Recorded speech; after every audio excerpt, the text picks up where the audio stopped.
And we're getting some other breaking developments also now coming in. This is in fact a word that's coming in from Israel's deputy envoy to India, who in fact in a statement has slammed Iranian envoy to India for a statement that Iran played no role in Hamas attack on Israel.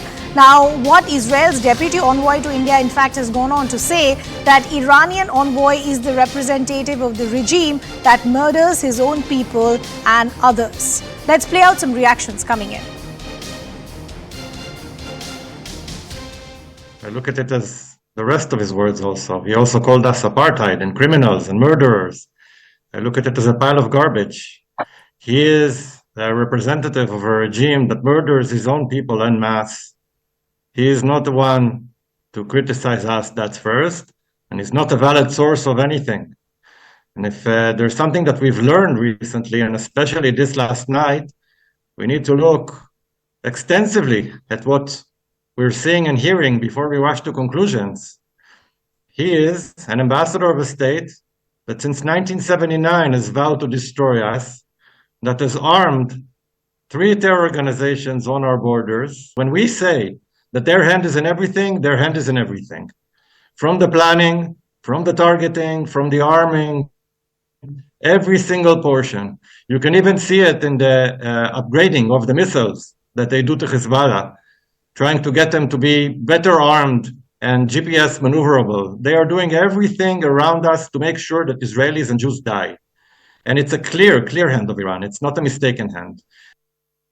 Now bring in our colleague Siddhant, who's joining us on the broadcast. So Siddhant, we just played that soundbite for our viewers. This was the Israel's deputy envoy to India. But give us better context in terms of first, what did we hear as far as the Iranian envoy to India was concerned?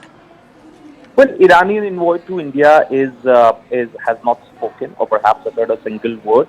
Honestly speaking, I did approach his office to get his reaction on what does he has to say on this entire war which has broken out in West Asia.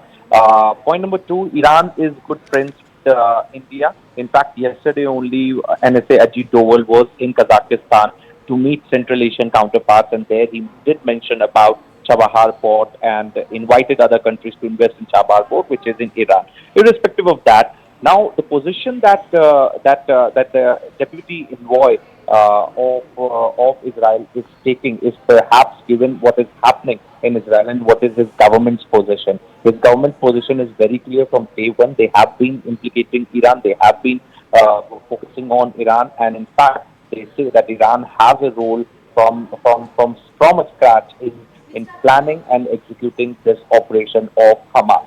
And in fact, they say that Iran is not just financing and supporting Hezbollah, but they also do it with Hamas and other non-state actors in the region. So Israel have been saying it from the first day. In fact, all of their spokespersons, office bearers, diplomats, all reiterate same line and blame Iran for this conflict. So a big statement there coming in from Israel's deputy envoy to India, who in fact has hit out at that statement that has come in from the Iranian envoy to India. Siddhant, we'll have to leave that conversation there. Keep a close eye on all those developments. We do have to now slip into a very short break.